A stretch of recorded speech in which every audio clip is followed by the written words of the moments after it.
നമുക്കിന്ന് ബീഫ് കൊണ്ട് ഒരു സ്പെഷ്യൽ ഐറ്റമാണ് കേട്ടോ നമ്മൾ ഉണ്ടാക്കാൻ പോകുന്നത്.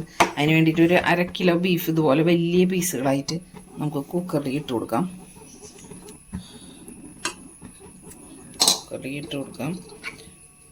എനിക്ക് മഞ്ഞൾപ്പൊടി, മുളക് പൊടി, കുരുമുളക് പൊടി, ഉപ്പ് ഇതൊരു ഏകദേശ കണക്കിന് ഇട്ടാൽ മതി. കാരണം എന്താ വെച്ചാൽ ഇനി നമ്മളിതിലേക്ക് സംഭവങ്ങളൊക്കെ ചേർക്കാനുണ്ട്.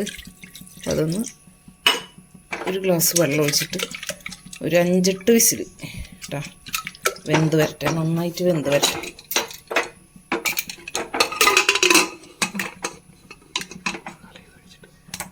ബീഫ് നമ്മൾ കുറേ നാളായി ബീഫ് വാങ്ങിച്ചിട്ട്. അപ്പം ഇന്നൊരു ബീഫ് കൊണ്ടൊരു സ്പെഷ്യൽ ഐറ്റം ഉണ്ടാക്കാനൊരു ആഗ്രഹം, അങ്ങനെ വാങ്ങിച്ചതാണ്.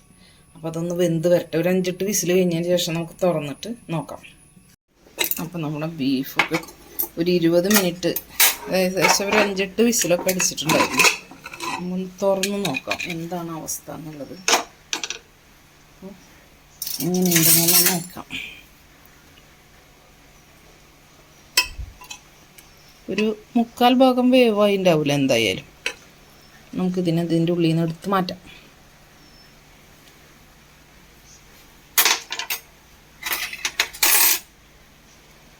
നമുക്ക് ഈ പീസുകൾ കണ്ടെടുക്കാം. അതൊക്കെ ചുങ്ങിപ്പോയി വെന്തപ്പോൾ. അത് ചൂടാറട്ടെ. അത് കഴിഞ്ഞിട്ടാണ് ഇനി അടുത്ത പരിപാടി നടക്കുള്ളൂ. അത് ചൂടാറട്ടെ കേട്ടോ. നമ്മൾ വേവിച്ചെടുത്ത ബീഫിനെ ഇതുപോലെ കഷ്ണങ്ങളായിട്ട് മുറിച്ചെടുക്കാം. ഇതുപോലെ മുറിച്ചെടുത്തിട്ട് വേവിച്ചിട്ട് അങ്ങനെ തന്നെ ഇന്നലെ രാത്രി വേവിച്ചിട്ട് അങ്ങനെ ഫ്രിഡ്ജിൽ വെച്ചേ. അതുകൊണ്ടാണ് കേട്ടോ അങ്ങനെ ഇത്ര ഉറപ്പ്. ഇതുപോലെ മുറിച്ചെടുക്കാം. അതുപോലെ എല്ലാ പീസും ഇതുപോലെ ഇങ്ങനെ മുറിച്ചെടുക്കാം. അപ്പം എല്ലാം മുറിച്ചെടുക്കട്ടെ. ഇത് ഓൾറെഡി വെന്തതാണ്. അപ്പോൾ നമ്മൾ ബീഫിൻ്റെ പീസൊക്കെ നന്നായി ഇതുപോലെ മുറിച്ചെടുത്തിട്ടുണ്ട്. ഇനി നമുക്കിതിലേക്ക് ഒരു മാരിനേഷൻ ഉണ്ട്, അത് കാണിച്ചു തരാം. അപ്പോൾ നമുക്കിതൊന്ന് മാരിനേറ്റ് ചെയ്ത് വെക്കാം.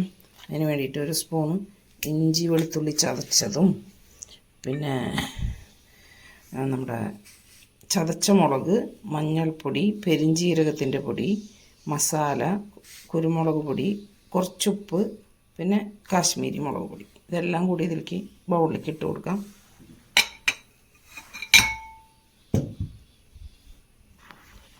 നന്നായി മിക്സ് ചെയ്തെടുക്കാം.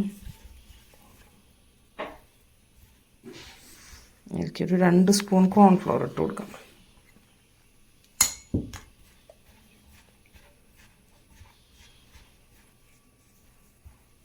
നമ്മുടെ ഈ ബീഫ് വേവിച്ചതിൻ്റെ സ്റ്റോക്ക് ഇതിലേക്ക് ഒഴിച്ചൊന്ന് മിക്സ് ചെയ്യാം നന്നായിട്ട്. പേസ്റ്റ് പരുവത്തിലാക്കിയെടുക്കാം. ഇതിലേക്ക് ഈ ചതച്ച മുളക് നിർബന്ധമായിട്ട് ചേർക്കണം. നമുക്കതിലേക്ക് ഇതിട്ടിട്ട് ഒന്ന് മിക്സ് ചെയ്തെടുക്കാം.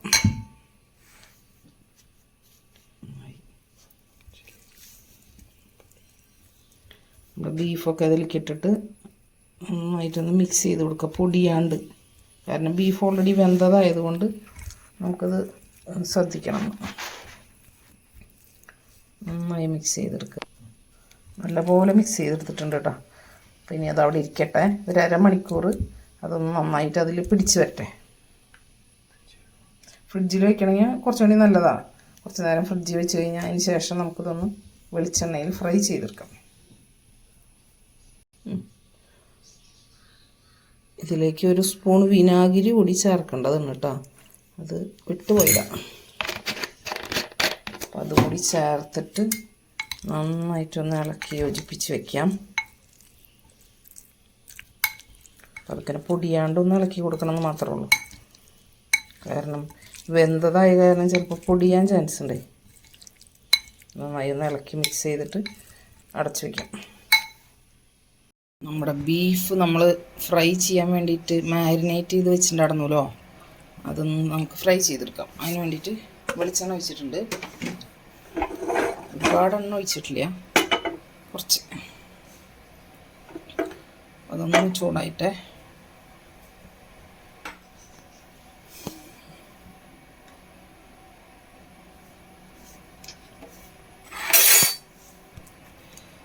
എണ്ണ ചൂടായി, നമുക്ക് കുറച്ച് ഇട്ട് കൊടുക്കാം. നന്നായിട്ട് ഫ്രൈ ചെയ്തെടുക്കും.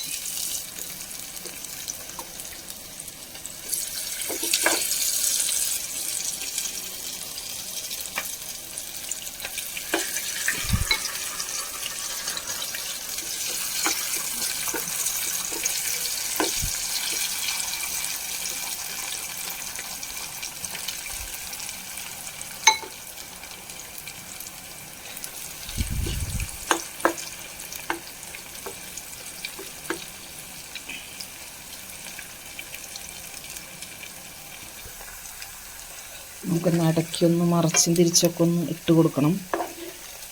ഓൾറെഡി വെന്തതാണ്, എന്നാലും ഫ്രൈ ആയി വരണ്ടേ എല്ലാ ഭാഗവും.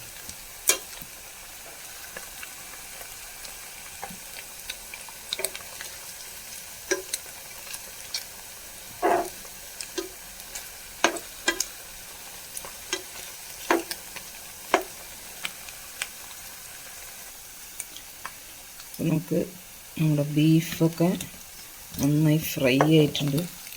നമുക്കത് എണ്ണയിൽ നിന്ന് കോരി മാറ്റാം.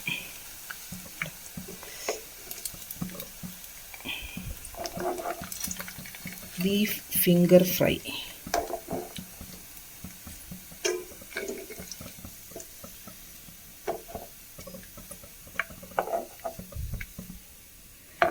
എല്ലാം പോന്നിട്ടുണ്ട്.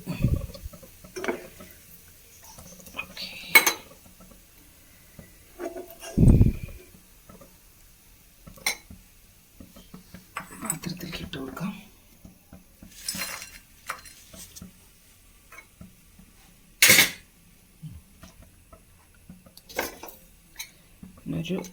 ഒരു പ്രാവശ്യം കൂടി ഫ്രൈ ആക്കാനുള്ളതുണ്ട്.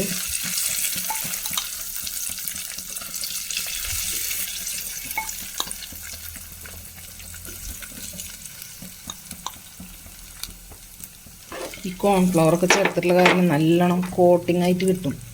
നമ്മൾ ചിക്കനൊക്കെ വറക്കണ പോലെ തന്നെ ഇതിനെ കുറച്ചും കൂടി പീസ് കനം കുറവാണല്ലോ. ചിക്കൻ്റെ പീസുമാതിരി അത്ര കട്ടിയുള്ള പീസുകളല്ലാത്തതുകൊണ്ട് തന്നെ നല്ല രസമായിട്ട് കിട്ടുകയും ചെയ്യും, കഴിക്കാനും നല്ല ടേസ്റ്റാണ്. അതും കൂടി ഒന്ന് വെന്ത് വരട്ടെ.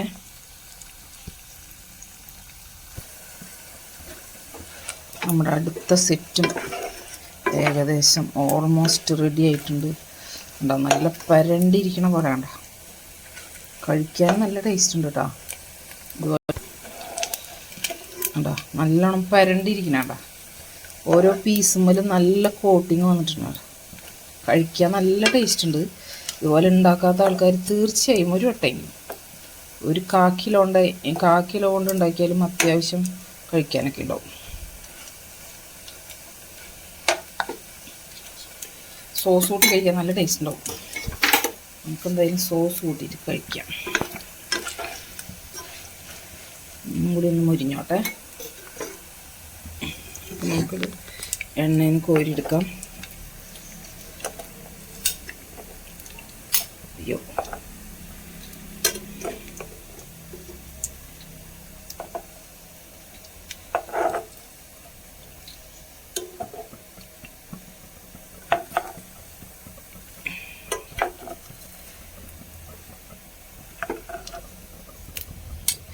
നമ്മുടെ സ്പെഷ്യൽ ബീഫ് ഫ്രൈ റെഡി ആയിട്ടുണ്ട്.